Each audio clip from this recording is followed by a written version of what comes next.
I'm JOSS Meek, and I am a publicist at a company called Wired PR.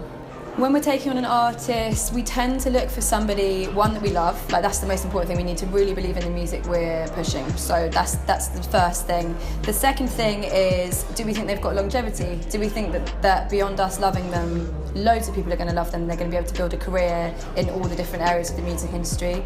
And we then sometimes look into stats, but very rarely if we really love something. But you might want to look at someone's social following, how many views they've had previously, if they've had any previous support online. Yeah, those are the main things. I think that press is one small element in a big wheel of things, and you've got PR, digital and print press, you've got radio, you've got streaming now, you've got so many different elements. So I think if you can make sure that somebody is on as many different publications as possible that are appropriate to their brand, and that they've had a chance to say what they want to say, then you're giving them a good stepping stone to then go to radio.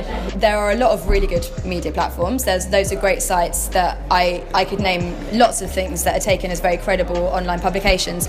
But I think the most important thing to acknowledge is that PR is one part of a wheel where there's radio, streaming, sometimes label support and everything involved.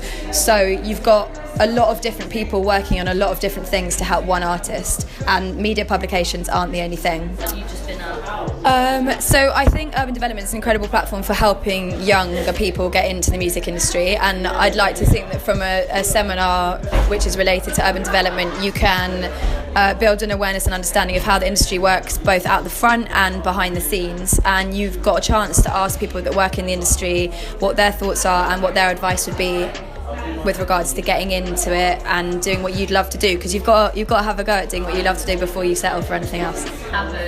So if something goes wrong with a client, or someone's written something bad about someone, first of all we need to assess just how damaging that is. Is it better to not say anything, or is it better to approach a journalist and ask why they did that and what they might like to say? Secondly, there is a thing called crisis PR, which does go into effect if something truly awful happens, but it's very rare, and you just have to sort of gauge how bad, from a scale of like, oh, that was quite bad, to truly awful, as I said, like the worst, most awful thing you can find, how you need to act and act accordingly. You as a publicist role, being a publicist and in that role, you have to stay calm and you have to do the best for your artist, and ideally you prevent a thing happening before it's happened. So it's quite rare for something to go really badly wrong unless there's something much bigger going on. No, so I'd say that when I first started in PR, I didn't know that PR existed, because coming from outside the music industry, it's not something you know a lot about. So that's why I think things like this are great, because you get to tell people about all the different roles in the industry and what you can do. So I actually started as a music journalist, and that gave me all the right knowledge that I needed as a publicist, because you need to know a lot of different publications, you need to be following news, you need to maybe know features, have a favourite feature, read loads of magazines. You just need to make sure that you are aware of the music industry and all that's going on as best you can.